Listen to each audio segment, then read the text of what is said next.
Download aplikasi Bekal Islam dan kunjungi web bekalislam.com.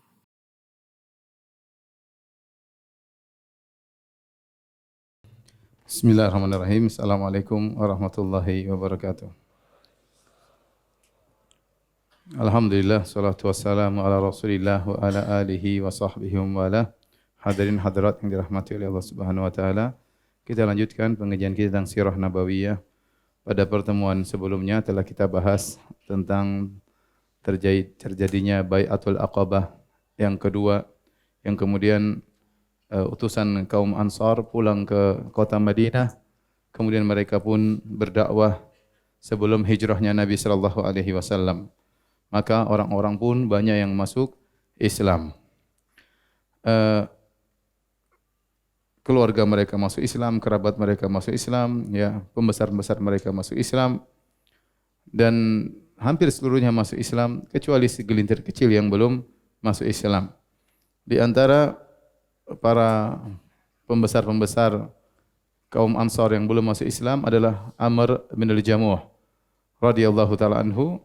Ya, dia masuk Islam juga, tetapi kisah Islamnya agak aneh disebutkan oleh para ulama, ya. Amr bin Jamuh memiliki seorang anak yang bernama Mu'adz bin Amr, dan Mu'adz bin Amr bin Jamuh termasuk yang ikut serta dalam Bai'atul Aqabah. Dan Amr radhiyallahu anhu dahulunya memiliki sebuah patung yang terbuat dari kayu disebut dengan Manat. Dan ini kebiasaan orang-orang jahiliyah dahulu, mereka membuat patung mereka, ada yang dari kayu, ada yang dari batu, ya. Tatkala anaknya masuk Islam, kemudian orang-orang di sekelilingnya juga, para pemuda juga masuk Islam, di antaranya Mu'adz bin Jabal dan anak-anak muda yang lainnya, maka mereka mengganggu Amr bin Jamuh radhiyallahu anhu. Tatkala di malam hari, anak-anak muda tersebut pun masuk rumah Amr bin Jamuh, lantas mengambil berhalanya, kemudian dibawa pergi dari rumahnya, kemudian dilemparkan di sebuah lubang tempat kotorannya yang dibuang oleh Banu Salimah. Situ ada kotoran, ada macam-macam, ya. Dalam kondisi patungnya terbalik di atas kepalanya. Jika tiba pagi hari, maka Amr bingung, dia cari Tuhannya, ya. Dia bilang, celaka, siapa yang telah berbuat kezaliman terhadap Tuhanku? Maka dia pun di pagi hari dia cari Tuhannya, dan dia dapati Tuhannya sedang tersungkur di dalam sebuah lubang yang penuh dengan kotoran. Maka dia ambil Tuhannya tersebut, berhalanya tersebut, lantas dia cuci, dia bersihkan, dia kasih minyak wangi. Setelah itu dia berkata kepada berhala tersebut, "Ama wallahi law a'lamu man fa'ala bika hada la ukhziyannahu." Demi Allah, kalau saya tahu siapa yang bikin begini sama engkau wahai Tuhanku, aku akan hinakan dia. Kemudian tatkala di sore hari dan di malam hari dia pun tidur, maka anak-anak muda itu datang lagi, termasuk anaknya, ya, Mu'adz bin Amr dan teman-temannya. Lalu mereka pun mengambil berhala tersebut, dibawa pergi, lalu dilemparkan lagi ke lubang yang lain yang isi kotoran-kotoran. Maka pagi-pagi dia cari lagi, mana Tuhanku? Maka dia pun bersihkan Tuhannya, kemudian dia mandikan, kemudian dia kasih minyak wangi, kemudian dia taruh lagi di tempatnya. Dan besoknya begitu lagi. Dan terjadi berulang-ulang, ya. Akhirnya dia jengkel, maka suatu hari dia ambil pedang, dia gantungkan di berhalanya tersebut. Dia berkata kepada Tuhannya, "Inni wallahi la a'lamu man yasna'u bika ma ara." Wahai Tuhanku, demi Allah aku tidak tahu siapa yang bikin kayak begini sama engkau. Fa in kana fika khairun famtani, ya. Fa hadha sayf ma'aka. Ini pedang sama engkau, kalau memang engkau ada kebaikan, bela dirimu. Tatkala tiba sore hari, dia pun tidur. Kembali anaknya dan teman-temannya mengganggunya. Maka mereka pun mengambil patung tersebut. Ya, kemudian mereka ambil pedangnya dan mereka bawa patung tersebut, dan dibawa mereka bawa pula bangkai anjing, kemudian diikat sama patung tersebut. Kemudian mereka lemparkan ke salah satu sumur yang isinya kotoran, ya. Kemudian tatkala pagi hari, Amr bin Jamuh lihat Tuhannya mau dia sembah tidak ada. maka dia cari lagi di mana Tuhannya. Mulai dia keliling cari tempat sampah. Akhirnya dia dapat Tuhannya lagi terbalik dan lagi diikat dengan bangkai anjing. Tatkala dia lihat Tuhannya dalam kondisi terhina, diikat dengan bangkai anjing, maka dia sadar bahwasanya ini tidak pantas jadi Tuhan, maka kembalilah kesadarannya. Dia tahu bahwasanya patung-patung tidaklah bermanfaat, tidak beri kemudaratan, maka setelah itu dia pun masuk Islam. Ini contoh orang masuk Islam dikerjain sama anaknya sendiri. Dan akhirnya dia menjadi seorang sahabat mulia dan akhirnya akan meninggal dunia mati syahid dalam perang Uhud. Ya, Amr bin Jamuh dalam perang Uhud dia dalam kondisi pincang. Rasulullah SAW kasih uzur dia tidak ikut perang karena kakinya pincang. Tapi anak-anaknya 4 orang kalau tidak salah semuanya berjihad dalam perang Uhud. Maka dia berkata, ya Rasulullah, dia ingin mati syahid. Seandainya aku berperang dan mati syahid dalam medan pertempuran kali ini, apakah pincangku akan menginjak surga? Kata Nabi SAW, iya. Kalau kau meninggal, kau akan menginjak surga dalam kondisi kakimu tidak pincang lagi. Maka dia pun maju dalam medan pertempuran, akhirnya dia meninggal dunia. Hadirin hadirat yang dirahmati Allah Subhanahu wa taala, kita akan berbicara tentang hijrah ya. Bagaimana Nabi dan para sahabat berhijrah dari Mekah menuju Madinah. Sebelumnya kita cerita sedikit tentang kota Madinah ya. Kota Madinah adalah kota yang disiapkan oleh Allah sebagai tempat hijrahnya para sahabat. Di antara keistimewaan kota Madinah ya secara bentuknya strategis untuk peperangan. Ya, kenapa? Karena kota Madinah terdiri atas harrotan. Harrotan itu harrah adalah kumpulan batu yang cadas, yang hitam, ya, yang tidak bisa ditempuh dengan kuda, tidak bisa dilalui oleh kuda dan tidak bisa dilalui apalagi onta. Dan itu terdiri atas harrah gharbiyah, harrah syarqiyah. Jadi kota Madinah sebelah timur dan sebelah barat isinya batu-batu. Sehingga kota Madinah terlindungi. Musuh enggak mungkin datang dari timur maupun dari barat. Kita bicara tentang zaman dahulu yang orang-orang berperang datang dengan pasukan berkuda atau naik onta. Karena medan seperti itu yang tidak sebatu-batu itu tidak mungkin dilewati. Antum kalau berangkat dari Mekah menuju Madinah, terkadang kita naik mobil, antum lihat sebelah kanan kiri terkadang ada harrah, yaitu kumpulan batu. Bukan padang pasir, padang batu. Batu-batu keras enggak mungkin dilewati oleh kuda maupun onta. Dan kota Madinah seperti itu, sebelah timur kumpulan batu, sebelah barat juga kumpulan batu. Kemudian sebelah selatan berisi kebun-kebun korma yang padat yang juga sulit untuk ditempuh oleh kuda ataupun onta. Kalau ingin menyerang dari selatan pun susah karena kebun-kebun yang sangat padat merepotkan. Biasanya pasukan datang melewati ruangan yang terbuka. Satu-satunya tempat yang terbuka hanya sebelah utara. Hanya sebelah utara kota Madinah. Makanya tatkala perang Khandaq, Nabi SAW membuat parit sebelah utara. Karena itulah satu-satunya daerah yang terbuka. Nabi tidak buat sebelah timur, sebelah barat, sebelah selatan, enggak perlu. Yang Nabi buat sebelah mana? Sebelah utara, sehingga dibuat Khandaq, orang tidak bisa lewat. Ini kondisi kota Madinah yang strategis. Kemudian kota Madinah posisinya juga strategis karena dia berada antara Mekah dan negeri Syam. Antara Mekah dan negeri Syam. Jadi Mekah sebelah selatan, kemudian kota Madinah, baru negeri Syam. Ya, dari Mekah ke Madinah sekitar 450 km, dari Madinah ke negeri Syam sekitar 700 km. Nah, orang-orang Quraisy mata pencaharian mereka adalah dengan berdagang dan mereka berdagang ke negeri mana?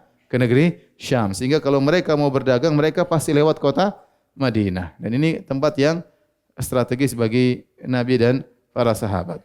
Kemudian juga di kota Madinah berisi kaum Ansar. Kaum Ansar adalah kaum yang sudah terbiasa berperang. Mereka sudah mengalami perang saudara lebih dari sekitar 100 tahun lebih. Ada yang mengatakan 120 tahun. Antara suku Al-Aus dengan suku Al-Khazraj. Ya, yang mereka suku Khazraj asalnya saling bersaudara, namun mereka bertikai dan lebih dari 100 tahun mereka bertikai dan mereka ahli perang karena sedikit-sedikit perang.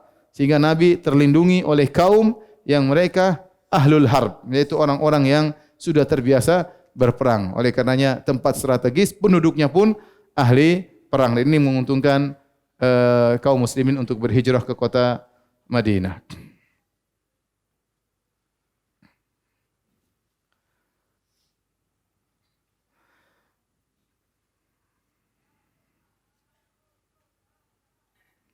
Baik, hadirin dan hadirat yang Allah Subhanahu wa taala.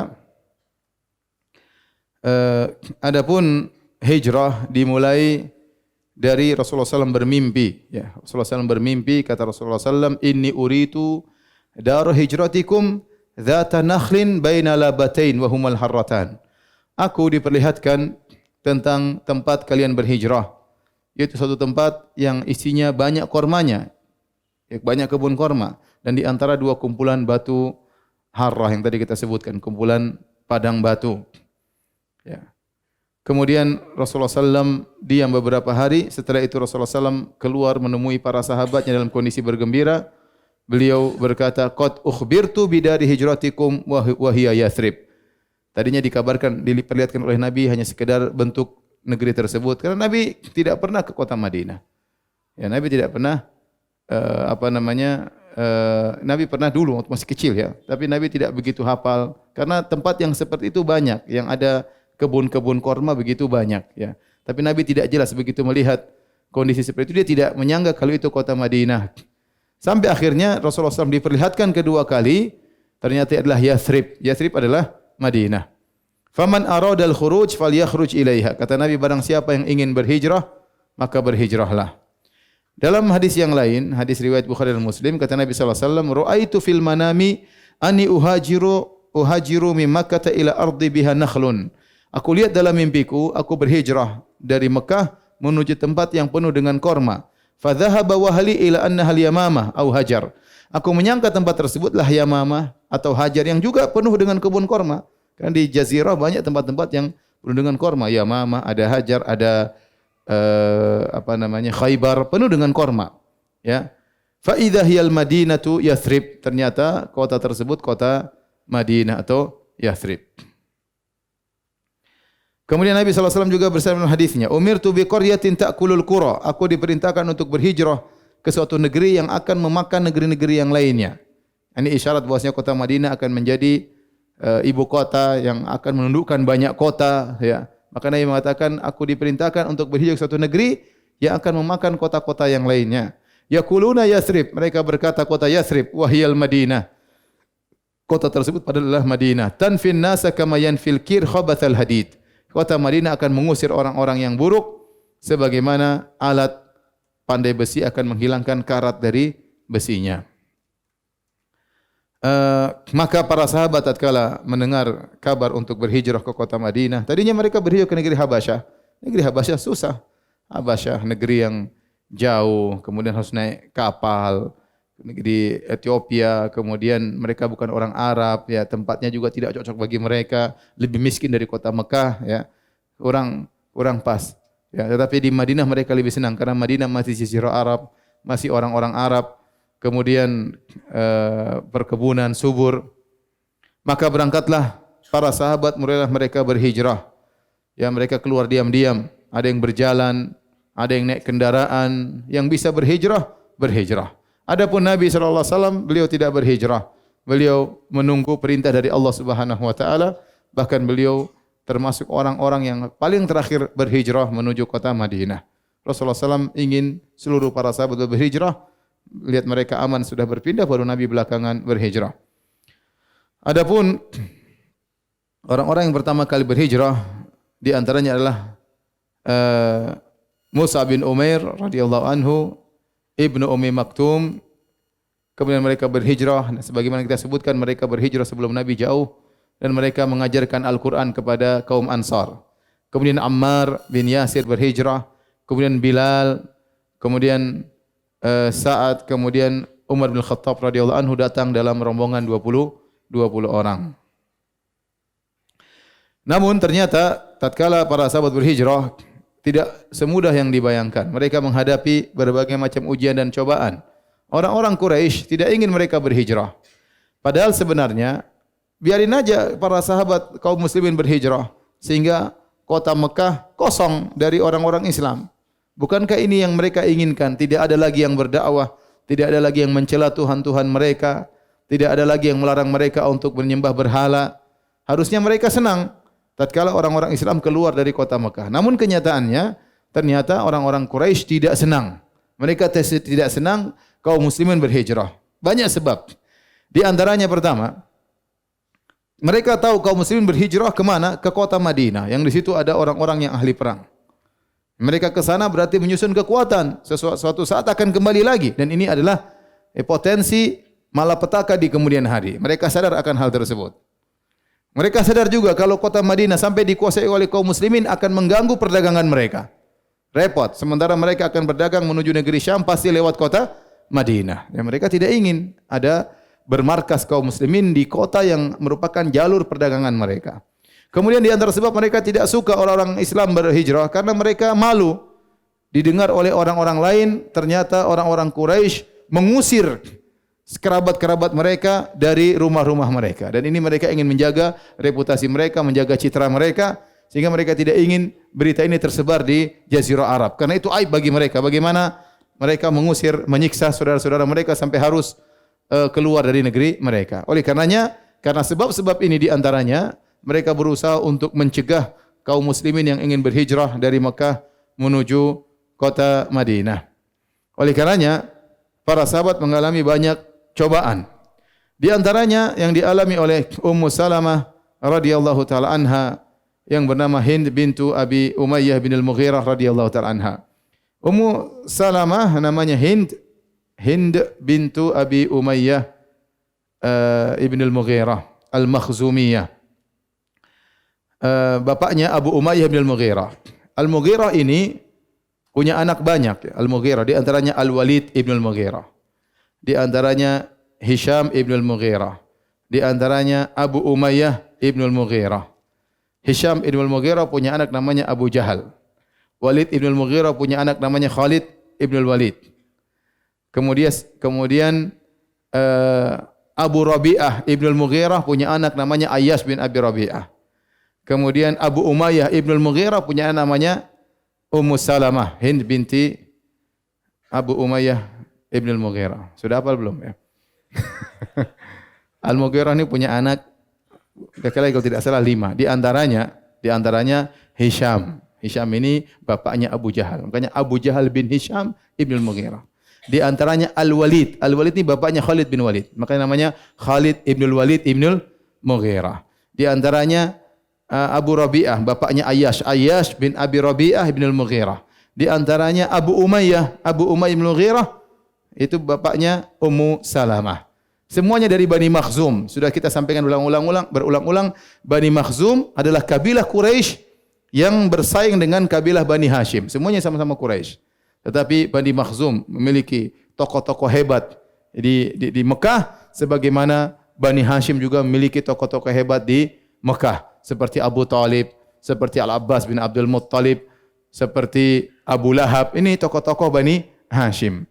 Bani Makhzum juga ada Abu Jahal, ada Walid bin Mughirah, ada tokoh-tokoh hebat. Nah, di antara cucunya Al-Mughirah, Al-Makhzumi adalah Ummu Salamah. Ummu Salamah yang namanya Hind bintu Abi Umayyah bin Al-Mughirah. Suaminya namanya Abdullah bin Abdul Asad. Dan Abu Salamah namanya Abdullah bin Abdul Asad. Abu Salamah ini adalah sepupunya Nabi sallallahu alaihi wasallam. Karena Abu Salamah ibunya namanya Barrah bintu Abdul Muttalib. Barrah bintu Abdul Muttalib. Jadi Barrah itu saudarinya bapaknya Nabi Abdullah bin Abdul Muttalib, Abu Talib bin Abdul Muttalib, Abu Lahab bin Abdul Muttalib. Di antaranya Barrah bintu Abdul Muttalib. Jadi Nabi SAW dengan Abu Salamah sepupuan. Apalagi ternyata Abu Salamah saudara susuan juga bagi Nabi. Selain sepupunya, saudara susuan. Karena Nabi disusui oleh Thuwaibah, budaknya Abu Lahab. Dan setelah itu Thuwaibah menyusui Abu Salamah radhiyallahu anhu, sehingga Nabi dan Abu Salamah sepupuan sekaligus saudara susuan. Paham tidak? Baik. Enggak paham enggak masalah. Lanjut. Ummu Salamah adalah wanita yang pertama kali berhijrah ke kota Madinah. Dalam hadis disebutkan dari Mujahid, Ummu Salamah awwalu dha'inatin qadimatil Madinah muhajiratan. Dia adalah wanita yang pertama kali datang kota Madinah dalam kondisi berhijrah. Adapun ujian yang dialami oleh Ummu Salamah, maka disebutkan oleh Ibnu Ishaq dalam sirahnya dengan sanad yang hasan. Kita dengarkan Ummu Salamah bercerita tentang kisahnya, ujian yang dia hadapi dipisahkan antara dia dan suaminya dan putranya. Ummu Salamah berkata, "Lamma ajma Abu Salamah al-khuruja ila al-Madinah rahala li ba'irahu thumma hamalani alaihi." Tatkala Abu Salamah sudah bertekad untuk berhijrah, maka dia pun mendatangkan onta, kemudian dia naikkan aku di atas ontaku. Kemudian dia meletakkan putra kami Salamah ya di atas pangkuanku.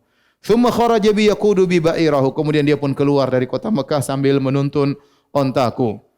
Tiba-tiba dilihat oleh Rijalu Banil Mughirah. Tiba-tiba dilihat oleh paman-pamanku dari anak-anaknya Al-Mughirah ya.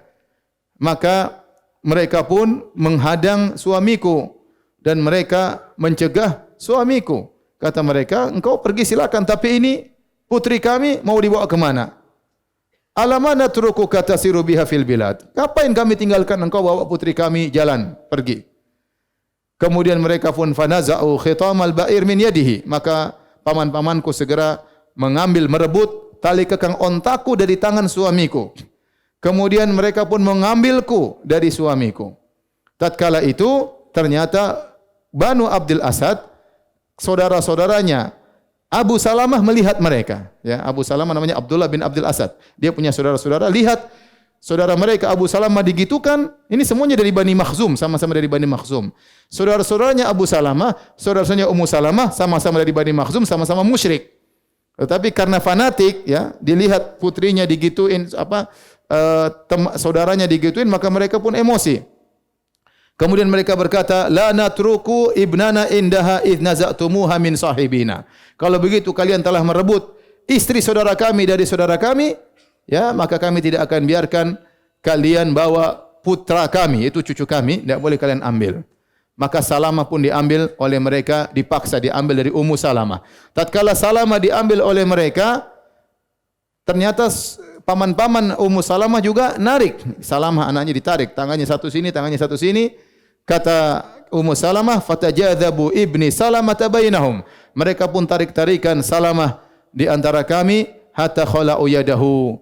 Sampai akhirnya mereka tangannya lepas dari Salamah, ya. Sampai saking kerasnya tangannya lepas. Wa antalaqa bihi Banu Abdul Asad, kemudian anakku diambil oleh saudara-saudara Abu Salamah. Adapun aku ditahan oleh paman-pamanku. Dan suamiku Abu Salamah terus melanjutkan perjalanan menuju kota Madinah. Kata Ummu Salamah, fa furriqa baini wa baina zauji wa baina ibni. Maka aku pun dipisahkan dari suamiku dan dari putraku.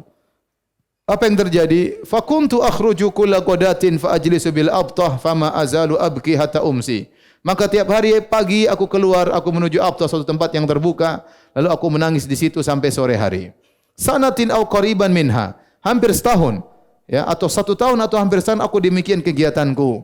Namun mereka tidak mengasihiku. Mereka tidak peduli dengan Ummu Salamah. Tiap hari menangis, dipisahkan dari suaminya, dipisahkan dari anaknya, tapi paman-pamanku tidak peduli. Ummu Salamah menangis tiap hari, mereka tidak peduli. Hatta marra bi rajulun min bani ammi, sampai akhirnya ada salah seorang dari sepupuku lewat.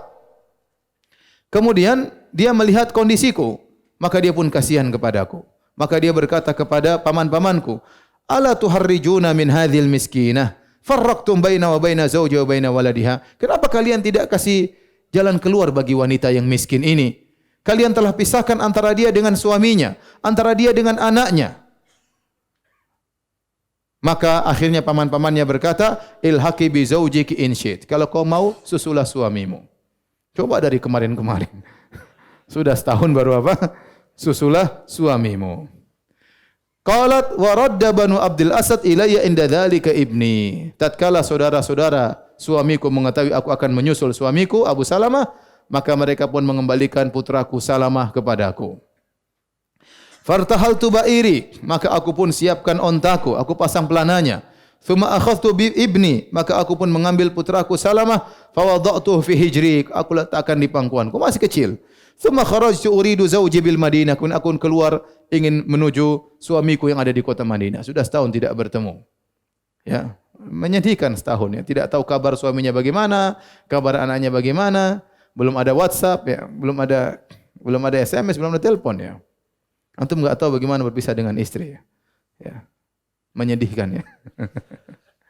Saya dulu waktu masih kuliah ya. Kuliah 9 bulan, ketemu istri 3 bulan ya. Kemudian istri 3 bulan, kuliah lagi 9 bulan. Pulang-pulang sudah punya anak. Tapi selama 9 bulan dulu tidak ada WhatsApp, tidak ada telepon. Zaman dulu di Madinah, yang punya telepon hanya orang yang punya duit banyak. Dia harus deposit kalau enggak salah 5.000 real atau 15.000 real atau 30.000 real. Saya ingat bahwasanya satu mahasiswa Indonesia itu yang punya telepon cuma 2 orang. Mereka berduit ya. Ya, mereka berduit. Si fulan dan si fulan, dua-duanya ustaz sekarang ya. Sehingga kalau saya mau tunggu kabar dari istri saya SMS. Maka teman saya yang punya telepon bilang, "Firanda, ada SMS dari istrimu." Masya Allah, senang. Saya nunggu, bahagia ya. Sampai teman saya itu keluyuran. Dia pulang malam, mungkin sudah jam 11, jam 12 baru datang. Saya nungguin dari pada Isya, mau lihat SMS istri. Begitu saya buka SMS, ternyata error.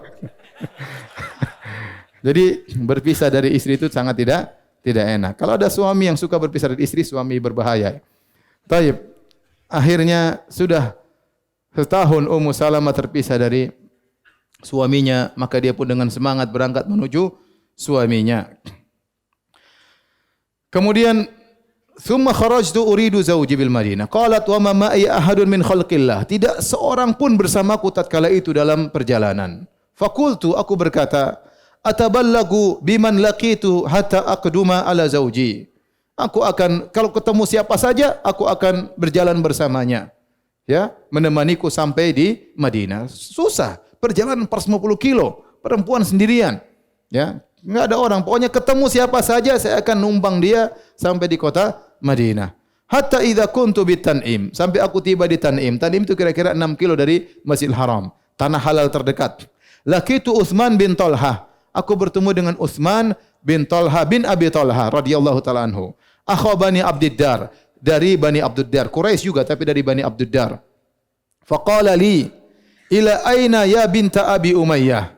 Hendak kemana pergi wahai putrinya Abu Umayyah? Abu Umayyah, bapaknya Ummu Salamah, Abu Umayyah bin Al-Mughirah adalah seorang yang terkenal di kalangan orang-orang Quraisy. Sampai dikenal dengan Zadur Raqib, yaitu Zadud artinya bekal para orang-orang musafir. Kalau dia sudah bersafar dengan puluhan orang, dia melarang tidak boleh ada yang bayar makanan, semua makanan saya yang tanggung. Jadi dia berangkat, dia bawa mungkin budak-budaknya, pokoknya kalau waktu makan semuanya dia yang tanggung. Selama perjalanan dari pulang sampai pergi sampai pulang. Masya Allah. Kita ingin punya teman-teman seperti ini ya. Mana Zadur Raqib sekarang? Pokoknya dia yang tanggung, tiket pulang pergi makan semua dia yang tanggung. Kalau ada teman seperti itu pegang rata-rata. Dia dikenal dengan Zadur Raqib. Maka orang kenal bapaknya adalah min ajwadil Arab, orang yang sangat dermawan. Dermawannya sampai demikian. Dia dermawan khusus seperti itu. Setiap orang bersafar, kalau safar sama dia, tenang, enggak usah mikir. Karena makanan pulang, pergi sampai pulang semuanya ditanggung sama Abu Umayyah, bapaknya Ummu Salamah. Maka bapaknya terkenal. Maka Utsman bin Talhah berkata, ila aina ya binta Abi Umayyah? Hendak kemana engkau pergi, wahai putrinya Abu Umayyah? Qultu, kata Ummu Salamah, uridu zawji bil Madinah. Aku ingin pergi menuju istriku di kota Madinah. Qala, awama ma'aki ahadun? Adakah orang yang menemani engkau menuju kota Madinah? Qalat, la, tidak ada yang menemaniku. Wallah, demi Allah tidak ada yang menemaniku. Illallah wa ibni hadha, yang menemaniku cuma Allah dan putraku Salamah ini. Qala, wallahi ma laki min matrak. Kata Utsman bin Talhah, demi Allah kau tidak akan saya tinggalkan. Fa akhadha, ketemu langsung, tidak ada persiapan, ketemu di tengah jalan, langsung dia pingin tolong, bayangkan. Fa akhadha khitamal ba'ir, maka dia langsung memegang tali kekang unta tersebut. Fantalaka ma'i yahwi bi, maka dia pun jalan bersamaku menuju ke mana? Kota Madinah. Fa wallahi ma sahibtu rajulan minal arabi qad ara annahu kana akrama minhu. Demi Allah aku tidak pernah ditemani seorang Arab sama sekali yang lebih mulia daripada Utsman bin Talha ini. Kana idza balagal manzila ana khabi, thumma istakhara anni hatta idza nazaltu istakhara bi ba'iri fa hatta anhu ay rahla, thumma qayyadahu fi syajarah, thumma tanaha anni ila syajaratin fattaja'a tahtaha. Adapun kalau kami ingin nginap sebentar atau singgah, maka dia pun menurunkan onta, kemudian dia menjauh. Dia pergi jauh. Setelah dia pergi jauh, maka aku pun turun, aku pun pergi ke tempat yang jauh. Setelah itu dia datang lagi, baru kemudian dia bawa onta tersebut, kemudian dia ikat dan dia tidur di sana di tempat yang jauh. Itu kebiasaan dia. Ya. Kemudian fa idza dana rawah qama ila ba'iri faqaddamahu farahalahu thumma istakhara anni faqala irkabi. Adapun kalau waktu berangkat lagi, maka dia ontanya dia lepas dari pohon, kemudian dia bawa, dia taruh dekat aku, kemudian dia pasang pelananya, dia dudukkan ontanya, kemudian bilang silakan naik, kemudian dia pergi dulu. Dia tidak nungguin Ummu Salamah naik, enggak. Dia pergi dulu. Setelah itu kemudian Ummu Salamah apa? Naik. Setelah dia naik baru dia datang, setelah Ummu Salamah naik baru datang, baru kemudian dia tuntun lagi Ummu Salamah. Inilah yang menakjubkan Ummu Salamah. Lelaki ini lelaki yang amanah. Tidak mengambil kesempatan dalam apa? Kesempitan, ya. Dia perhatian sama wanita ini. Ini istri orang, maka dia hormati ya wanita ini. Inilah seorang putri dari Abu Umayyah, seorang yang terkenal dengan kedermawanannya. Maka Utsman bin Talha mensikapi Ummu Salamah dengan penuh penghormatan, ya. Padahal beda agama. Utsman bin Talha masih musyrik tatkala itu. Sementara Ummu Salamah seorang wanita muslimah yang terbuang di kota Mekah, tapi kemanusiaannya, sifat Arabnya muncul dan dia pun menghormati Ummu Salamah. Dia tidak kemudian jalan-jalan sama Ummu Salamah ngobrol-ngobrol, ya. Gimana sudah berapa lama? Enggak, ngobrol di jalan aja. Jalan aja. Ya, dia tidak ini tahu ini istrinya orang. Istrinya orang. Dan dia menjaga pandangannya. Bayangkan dia tidak melihat Ummu Salamah naik, tidak, dia tunggu naik, dia pergi jauh. Sudah naik, datang baru datang, kemudian dia pergi, ya. Maka seorang bertakwa kepada Allah, fitnah wanita di zaman sekarang luar biasa. Kalau ngobrol sama istri orang hati-hati, ya. Ingat ini istri orang, istri teman Anda, istri saudara Anda. Maka jangan sampai kemudian ngobrol sama istri orang tanpa dihadiri oleh suaminya. Kalau ada suaminya enggak ada masalah. Tapi kalau enggak ada suaminya, ketawa ke TV, ngobrol sampai setengah jam, 1 jam, ada apa ngobrol sama istri orang? Ngobrol sama istri sendiri 5 menit sudah capek. Sama istri orang setengah jam apa? Kuat. Ya, hati-hati. Ini enggak benar, ya. Enggak benar. Orang sudah terfitnah. Ya, sebagian orang teleponan sama istri orang lain, ya. Sama istri orang lain setengah jam sampai 1 jam. Ngapain? Ada apa? Ya. Kenapa ente betah setengah jam? Enggak, ini lagi bicara masalah agama. Bicara masalah agama sampai setengah jam sama istri orang. Sudah bicara sama saya aja, Mas. Ngapain sama istri orang bicara agama? Oleh karena seorang berhati-hati, fitnah wanita bisa menimpa siapa saja. Dan fitnah wanita tidak pandang bulu. Tidak pandang bulu apakah orang berjenggot atau tidak berjenggot. Bukan berarti jenggot Anda panjang berarti Anda selamat dari fitnah wanita. Enggak, fitnah wanita bahaya. Maka seorang menjaga diri, menghalangi segala perkara yang bisa memfitnahnya. Maka jangan terlalu banyak kontak sama wanita-wanita yang tidak halal bagi Anda. Taib. Kemudian mereka berjalan terus 450 kilo sampai di kota Madinah. Falam yazal yasna'u dzalika bi hatta aqdamanil Madinah. Dan demikian dia memperlakukan aku sampai tiba di kota Madinah. Falamma nadhara ila qaryati Amr bin Auf. Tatkala dia melihat kampungnya Amr bin Auf di Quba, daerah Quba, dia berkata, "Zawjuki fi hadhil qaryah." Suamimu Abu Salamah di kampung ini. Dan Abu Salamah singgah di situ. Fadkhiliha ala barakatillah. Silakan masuk di kampung tersebut dengan keberkahan dari Allah. Tsumman sarafa raji'an ila Makkah. Kemudian dia pulang. Sudah selesai. Dia pulang. Subhanallah. Tanpa ngomong apa-apa, tanpa bilang jangan lupa ya sama saya ya. Enggak. Nomor telepon saya. Enggak, langsung pulang. Langsung pulang. Subhanallah. Dan wallahu alam bisawab, kebaikan hatinya ini, wallahu alam bisawab, kebaikan hati Utsman bin Abi Talha inilah yang akhirnya membuat dia masuk Islam di kemudian hari. Meskipun dia masuk Islam nanti setelah perjanjian Hudaybiyah. Itu dia masuk Islam sekitar 6 tahun atau 7 tahun setelah kejadian ini. Baru dia masuk Islam radhiyallahu anhu. Kemudian di antara yang berhijrah juga di awal-awal hijrah adalah Amir bin Rabi'ah wa zawjihi radhiyallahu anha, yaitu Laila bintu Abi Hathamah. Dan ini sudah kita ceritakan pada kisah sebelumnya tatkala mereka hendak berhijrah, yaitu Amir bin Rabi'ah dengan istrinya Laila bintu Abi Hathamah. Tatkala mereka hendak berhijrah, kemudian Umar datang. Umar bertanya, hendak ke mana wahai engkau wahai Laila binti Abi Hathamah, Ummu Abdullah, hendak ke mana? Kemudian kata istri yakni Amir bin Rabi'ah, kami akan pergi mencari solusi. Kalian telah menyiksa kami, kalian telah mengintimidasi kami, kalian telah mengganggu kami. Kami akan pergi ke bumi Allah yang lain sampai kami temukan solusi. Tatkala itu Umar bin Khattab berkata, sahibakumullah, semoga Allah menemani perjalanan kalian. Waktu itu Umar masih apa? Masih musyrik. Akhirnya suaminya datang. Kemudian istrinya cerita, wahai suamiku, tadi kalau kau lihat Umar, bagaimana kelembutannya, ya, bagaimana baiknya dia. Suaminya berkata, atau mi'ti fi islami Umar, apa kau ingin Umar masuk Islam? Kata dia, iya wahai suamiku. Kata suaminya, tidak akan masuk Islam Umar sampai keledai bapaknya masuk Islam. Ya. Ini sudah kita ceritakan. Inilah Amir bin Rabi'ah dan istrinya Laila bintu Abi Hathamah. Kemudian hijrahnya Banu Jahshin. Banu Jahshin mereka memiliki rumah di kota Mekah. Di situ ada Abdullah bin Jahshin, ada saudaranya Abu Ahmad, Abad bin Jahshin. Kemudian ada yang lainnya Zainab bintu Jahshin, kemudian Hamnah bintu Jahshin. Ini semua Banu Jahshin, anak-anak Jahsh, semuanya pergi meninggalkan kota Mekah untuk berhijrah, hijrah sekeluarga. Adik, kakak semuanya berangkat menuju ke kota Madinah. Setelah mereka pergi dari rumah mereka kosong. Jadi mereka waktu berhijrah, mereka meninggalkan rumah mereka. Mereka meninggalkan harta mereka. Mereka meninggalkan perdagangan mereka. Ya, rumah mereka mungkin sejak mereka kecil di situ harus mereka tinggalkan. Kemudian mereka tinggalkan rumah dalam kondisi kosong. Tatkala rumah mereka dalam kondisi kosong, maka Abu Jahal, Al-Abbas bin Abdul Muttalib, kemudian Utbah bin Rabi'ah, ini tokoh-tokoh kaum musyrikin. Mereka naik di suatu tempat yang tinggi, mereka lihat rumahnya Jahash dari kejauhan, terbuka pintunya, tertiup angin. Tidak ada orangnya, tidak ada isinya.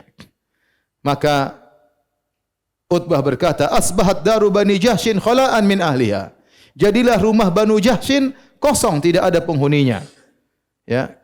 Kemudian Abu Jahal berkata kepada Abbas, Al-Abbas bin Abdul Muttalib, pamannya Nabi dan dia masih musyrik, hadza min amali ibni akhika hadza, farraqa jama'atana wa syattata amrana wa qata'a bainana. Ini gara-gara ponakanmu wahai Abbas. Ini kerjaan ponakanmu. Lihat, dia telah memisahkan jamaah kita. Ya, memporak-porandakan jamaah kita, merusak urusan kita gara-gara ponakanmu. Padahal gara-gara dia. Abu Jahal yang bikin masalah di kota Mekah, yang menyiksa. Kalau enggak ada yang menyiksa, ngapain mereka pindah? Ya, ngapain mereka berhijrah? Mereka berhijrah karena disiksa oleh Abu Jahal CS. Ya. Oleh karenanya Abu Jahal ini melemparkan kesalahan kepada Rasulullah sallallahu alaihi wasallam. Kemudian di antara yang berhijrah adalah Umar bin Khattab dan Ayyash bin Abi Rabi'ah. Umar bin Khattab radhiyallahu anhu berhijrah, ya, bersama dua temannya, yaitu Hisham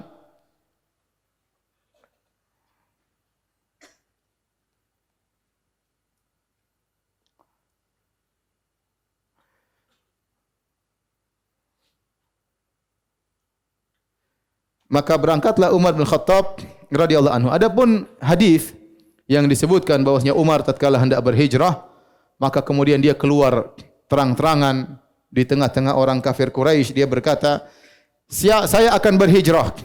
Siapa yang mau ibunya nangis karena dia mati? Siapa yang ingin istrinya jadi janda? Siapa yang ingin anaknya jadi anak yatim? Silakan hadang saya. Itu hadisnya dhaif, ya. Umar meskipun jagoan, tapi kalau lawan Abu Jahal dan kawan-kawan juga dia tidak bisa, ya. Jadi yang benar dia pun berhijrah dengan sembunyi-sembunyi. Maka waktu itu Umar bersepakat, kata dia, itta'atu, aku membuat janji tatkala kami hendak berhijrah, saya, kata Umar, dan Ayyash bin Abi Rabi'ah dan Hisham bin Al-As, kami bertiga bersepakat untuk bertemu di suatu tempat namanya Tanadub di daerah di Mekah. Kami berkata, ayyuna lam yusbih indaha faqad hubisa falyamdi sahibahu. Barang siapa di pagi hari tidak datang, maka tinggalkan, jangan tunggu. Yang dua segera jalan. Maka benar, tatkala di pagi hari kami sudah ketemuan di Tanadub, ternyata cuma saya dan Ayyash bin Abi Rabi'ah. Sementara Hisham ditahan oleh orang-orang musyrikin. Hisham bin bin Al-As, Hisham bin Al-As, saudaranya Amr bin Al-As. Saudaranya Amr bin Al-As radhiyallahu taala yang juga nanti akan masuk Islam. Tinggal dua orang yaitu Umar dan Ayyash bin Abi Rabi'ah. Kemudian tatkala mereka hendak pergi, kemudian mereka sudah berjalan dan mereka selamat sampai di kota Madinah. Setelah mereka berjalan sampai kota Madinah, ternyata Ayyash bin Abi Rabi'ah disusul oleh Abu Jahal. Abu Jahal namanya Amr bin Hisham ibn al-Mughirah. Ayyash namanya Ayyash bin Abi Rabi'ah ibn al-Mughirah. Saya ulangi, Abu Jahal namanya siapa? Amr bin Hisham ibn al-Mughirah. Kalau Ayyash bin Abi Rabi'ah ibn al-Mughirah. Berarti bapaknya Ayyash dengan bapaknya Abu Jahal saudaraan. Ya. Jadi mereka sepupuan. Ternyata juga ibu mereka, ibunya Abu Jahal sama ibunya Ayyash sama satu ibu. Entah bagaimana ceritanya, apakah diceraikan oleh kakaknya nikahi oleh adiknya atau kakaknya meninggal dinikahi oleh adiknya. Intinya mereka ini sepupuan dan sekaligus mereka satu ibu. Satu ibu lain bapak, ya. Sama-sama ibunya sama, bapaknya satunya Abu Rabi'ah, satunya bapaknya namanya Hisham. Maka akhirnya Abu Jahal dan saudaranya Al-Harith bin Hisham bin Al-Mughirah dan Abu Jahal bin Hisham bin Al-Mughirah, mereka berdua menyusul Ayyash dan mereka satu ibu seluruhnya. Lain bapak. Ya. Maka Abu Jahal ketemu dengan Ayyash. Abu Jahal nyusul sampai ke Madinah. Maka Abu Jahal berkata, "Wahai Ayyash, inna ummaka nadharat an la yamassa ra'saha mishtun hatta tarak." Sungguhnya ibumu dan ibu kita sama. Dia telah bernazar tidak akan menyisir rambutnya sampai melihat engkau. Subhanallah. Enggak mau sisiran sampai lihat kamu balik ke Mekah. Wala tastadhilla an syamsin hatta tarak, dan dia sekarang sedang berjemur di bawah matahari dan dia tidak akan meninggalkan menjemur diri tersebut sampai melihat engkau. Farraqalaha, akhirnya Ayyash kasihan ingat siapa? Ibunya. Maka Umar mengingatkan, Umar hadir waktu Abu Jahal sedang merayu Ayyash. Kata Umar, "Ya Ayyash, innahu wallahi ma yuridukal qaum illa liyuftinuka an dinik fahdharhum." Wahai Ayyash, hati-hati, mereka berdua ini tidaklah menginginkan darimu kecuali agar memfitnahmu, agar kau meninggalkan Islam dan kembali kepada kesyirikan. Kemudian Umar berkata, "Fa wallahi law adha ummakal qamal lam tashatat wa laqad ishtadda 'alaiha harrun Makkah lastadhallat." Kata Umar, "Wahai Ayyash, seandainya ibumu ada kutunya, dia pasti sisiran. Jangan khawatir." Seandainya ibumu kepanasan, dia pasti masuk ke rumahnya. Santai aja, enggak usah dengar ya. Tapi Ayyash bersikeras. Silakan azan dulu. Baik, hadirin kita lanjutkan. Ayyash tatkala diceritakan ibunya seperti itu, maka dia pun kasihan sama ibunya dan dia pun husnudzon kepada Abu Jahal. Dan ini husnudzon yang tidak pada tempatnya. Tidak boleh husnudzon sama iblis ya. Ini lebih parah daripada iblis Abu Jahal ya. Maka dia pun berkata kepada Umar, "Abarra qasama ummi wa li hunaka malun fa akhudhuhu." Wahai Umar, ya udah saya kasihan ibuku, saya ke sana biar ibuku tidak berjemur, biar nyisir rambutnya. Sekaligus kebetulan ada harta saya di sana, saya ingin ambil. Kata Umar, "Wallahi innaka la ta'lam anni la min aktsari Quraisyin malan." Wahai Ayyash, kau tahu aku termasuk orang paling kaya di Quraisy. Falaka nisfu mali, setengah hartaku untuk engkau. Enggak usah pulang. Setengah hartaku kau ambil, enggak usah pulang. Jangan kau pulang bersama mereka berdua. Walakinnahu aba alaihi, akan tapi Ayyash tetap bersikeras untuk pulang. Kasihan sama ibunya, ingin pergi bersama Abu Jahal bin Hisham dan Al-Harith bin Hisham. Maka kata Umar tatkala melihat Ayyash bersikeras, dia berkata, "Ama idza qad fa'alta ma fa'alt, fakhudh naqati hadhihi." Kalau memang kau harus pergi, maka ambillah untaku ini. Fa innaha naqatun najibatun dzalul. Ini adalah untaku yang larinya sangat cepat dan dia tunduk kepada orang yang menunggangnya. Falzam zahraha, terus naik di atasnya. Fa in rabaka minal qaumi raibun fanju alaihi. Kalau kau ragu-ragu, ada gerak-gerik yang mencurigakan dari Abu Jahal dan Harith bin Hisham, maka kaburlah dengan untaku ini. Ini unta yang larinya cepat. Akhirnya dia pun keluar bersama Abu Jahal. Dia naik untanya sendiri. Abu Jahal naik untanya sama saudaranya. Tatkala di tengah perjalanan, Abu Jahal berkata, "Ya bena akhi, wahai putra saudaraku, wahai sepupuku, untaku ini susah untuk dibawa naik, ya, ditunggangi susah. Maukah engkau bergantian naik, saya naik untamu, ya, gantian. Ya. Kata Ayyash, "Bala, silakan." Dia baik rupanya. Akhirnya dia pun taruh ontanya, dia turun. Begitu dia turun langsung ditangkap oleh Abu Jahal dan saudaranya, kemudian diikat, kemudian masuk dalam kota Mekah sambil menghinakan Ayyash bin Abi Rabi'ah. Inilah kerjaan Abu Jahal. Taib, Nabi SAW waktu tahu Ayyash bin Abi Rabi'ah diikat oleh Abu Jahal, kemudian tidak boleh berhijrah, maka Nabi SAW dalam solatnya berdoa, ya, karena dia lama baru kemudian menyusul Nabi. Setelah itu baru Nabi setelah berhijrah, dia masih ditahan di kota Mekah, tidak bisa berhijrah. Belakangan setelah lama Nabi di kota Madinah, Nabi berdoa setelah mengucapkan sami Allahu liman hamidah, ya, di solat subuh. Kemudian Nabi berdoa dalam kunutnya, Nabi berkata, Allahumma anjil Walid bin al-Walid wa Salama bin Hisham wa Ayyash bin Abi Rabi'ah wal mustata'afina minal mu'minin. Ya Allah, selamatkan Al-Walid bin Walid. Yaitu Walid bin Walid, saudaranya Khalid bin Walid. Walid bin Walid sudah masuk Islam, Khalid belum. Wa Salama bin Hisham, sama saudaranya Abu Jahal. Salama bin Hisham, selamatkanlah mereka. Wa Ayyash bin Abi Rabi'ah, tertahan. Dan orang-orang lemah dari kaum mukminin di kota Mekah agar mereka bisa menyusul kota ke Madinah. Akhirnya Ayyash tatkala mendapatkan kesempatan maka dia pun berangkat menuju kota Madinah menyusul Nabi sallallahu alaihi wasallam. Demikian saja kajian kita lanjutkan insyaallah kesempatan yang lain. Kalau ada yang bertanya saya persilakan.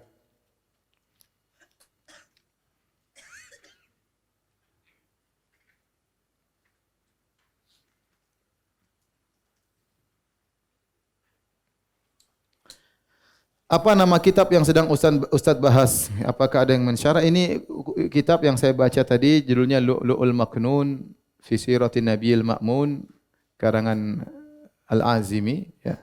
4 jilid, ya. Belum diterjemahkan, ya. Belum diterjemahkan.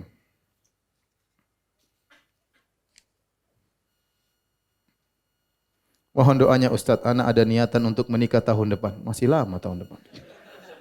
Semoga Allah Ta'ala permudah jalannya dan bisa cepat terkumpul biayanya. Amin. Amin ya Rabbal Alamin. Kasihan, ya.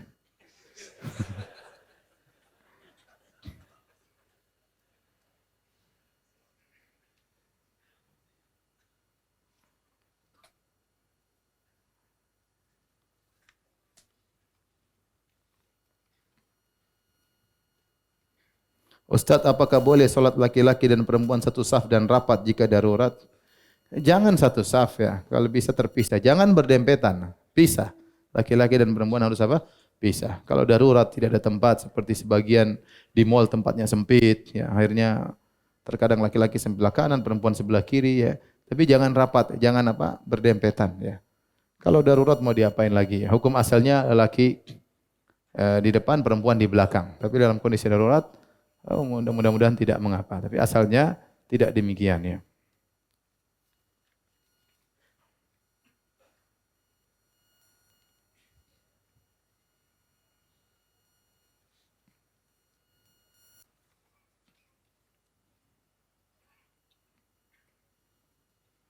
Bagaimana hukumnya safari Ramadan ke masjid-masjid yang jauh dari rumah? Ngapain ngabisin waktu ke masjid jauh-jauh, ya? Kita kalau tidak ada tujuan tertentu, misalnya pengajian lain cerita, kita ada pengajian tertentu misalnya, atau ada masjid di suatu tempat yang mungkin imamnya bacanya enak sampai khatam, maka kita ke sana, enggak ada masalah. Tapi kalau kita jadwalkan hari ini masjid ini, besok masjid sana, ya, saya rasa tidak perlu, ya, tidak perlu, ya, kecuali ada kemaslahatan yang khusus, ya. Dan kalau sampai safar tidak boleh, kalau tidak safar tidak mengapa. Tapi kalau sampai safar, sampai jauh sekali, ingin sholat di masjid di Bandung misalnya atau masjid di tempat yang jauh, ini maka tidak boleh karena Nabi SAW bersabda la tusyaddur rihal illa ila salasati masajid. Tidak boleh bersafar untuk mencari keberkahan kecuali di 3 masjid, Masjidil Haram, Masjidil Nabawi dan Masjid Aqsa.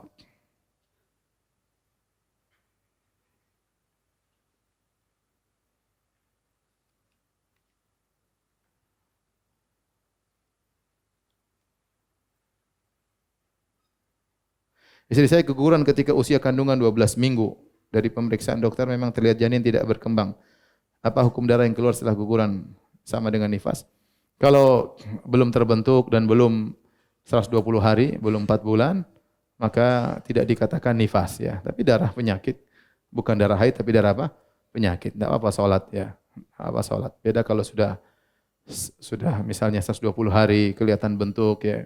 Ya, ini mungkin lain cerita. Tapi kalau sebelum 120 hari berarti belum ada ruhnya dan apalagi belum berbentuk.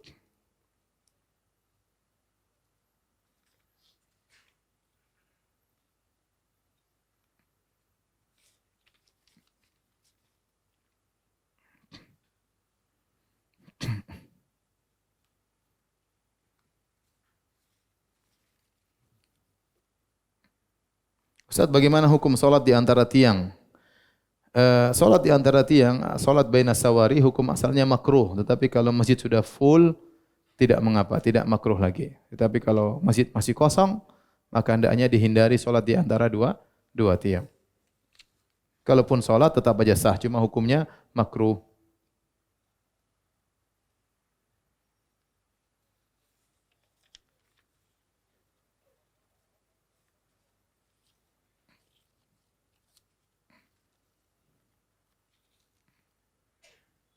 Ustaz, bagaimana cara menyikapi istri yang suka ngambek dan gampang tersinggung? Berilah kami nasihat agar kami rumah tangga tetap harmonis. Sabar ya. Jadi istri suka ngambek. Mungkin antum jarang ajak jalan-jalan. Mungkin jarang belikan emas ya. Bicara baik-baik sama istri. Ngapain ngambek-ngambek? Abi ini sudah di kantor stres. Ngelihat kamu juga stres ya. Abi ingin hilang stres ini dengan melihatmu, bukan nambah stres ya. Tapi perempuan itu diambil hatinya. Ya. Kita harus tahu salah-salah apa yang dia sukai, tahu apa yang dia tidak sukai. Ya. Sebagaimana seorang suami berusaha mengenali apa yang disukai oleh istri dan tidak disukai, istri juga hendaknya mengenali apa yang disukai suami dan tidak disukai oleh suami. Itu mengurangi ngambek-ngambek seperti itu ya. Berdoa sama Allah biar istri tidak ngambekan ya.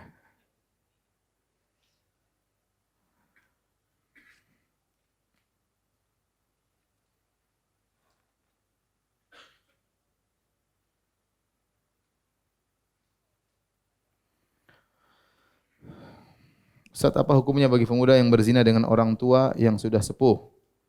Dan bagaimana kalau mereka auzubillah ya bertobat kepada Allah Subhanahu wa taala? Jangan terulang lagi ya. Bertobat, kalau dia bertobat dengan sungguh-sungguh, tobatnya diterima insyaallah taala.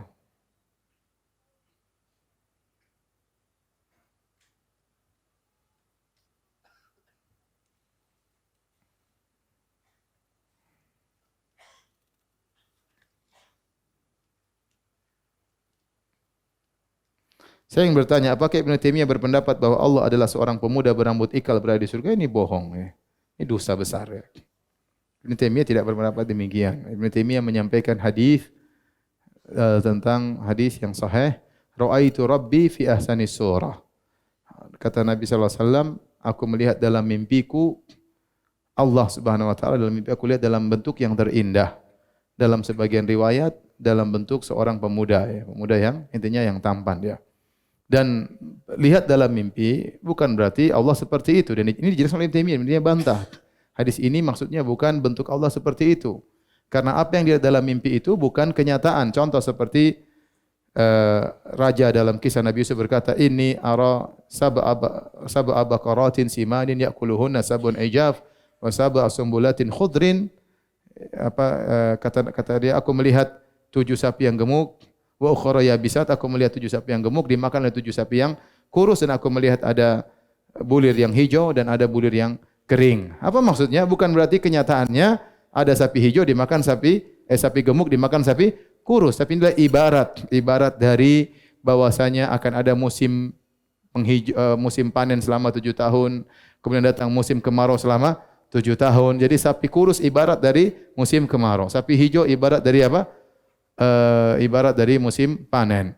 Tatkala Nabi berkata dalam hadisnya, ra'aitu fil manami rabbi fi ahsani surah. Aku melihat dalam mimpiku Tuhanku Allah dalam bentuk yang terindah, dalam sebagian riwayat dalam bentuk seorang pemuda.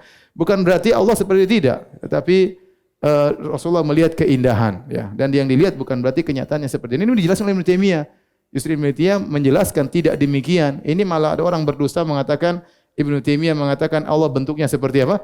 pemuda. Kalau Ibnu Taimiyah begitu, kafirlah Ibnu Taimiyah ya. Orang terkadang bohong tidak tahu malu. Ini akan diminta pertanggungjawaban pada hari kiamat kala. Ibnu Taimiyah rahimahullah seorang yang sangat alim, dipuji oleh para ulama ya. Dan lihat buku tebal menjelaskan tentang pujian terhadap Ibnu Taimiyah. Ibnu Hajar Al-Asqalani mengatakan Ibnu Taimiyah seperti matahari, tidak perlu dijelaskan. Cukup muridnya Ibnu Qayyim sudah menunjukkan hebatnya gurunya Ibnu Taimiyah. Ibnu Taimiyah berjihad melawan Tatar. Ente apa yang bisa ente lakukan? Ya, Ibnu Taimiyah menulis buku begitu banyak. Ibnu Taimiyah menjelaskan akidah yang benar. Banyak kemudian Ibnu Taimiyah diakui oleh musuh maupun kawan, semuanya mengakui hebatan Ibnu Taimiyah. Kalau dia punya salah manusia biasa. Tetapi kalau kemudian menuduh dia seperti ini kebohongan luar biasa. Orang tidak tahu malu. Ya. Nuduh Ibnu Taimiyah mengatakan alam adalah qadim seperti pendapat falasifah untuk mengkafirkan Ibnu Taimiyah. Dusta juga. Jadi memang banyak orang kalau enggak suka ya, kemudian mencela dengan kedustaan. Oleh karenanya Al-Aini penulis kitab Umdatul Qari dari mazhab Hanafi mengatakan yang mencela Ibnu Taimiyah adalah si goblok bin si jahil bin si bahlul ya, intinya begitulah. Ya, ini enggak ngerti kemudian mencela sembarangan ya. Enggak ngerti, dusta lagi. Tapi demikian saja kajian kita. Subhanakallah bihamdik asyhadu an la ilaha illa anta astaghfiruka wa atubu ilaik. Assalamualaikum warahmatullahi wabarakatuh.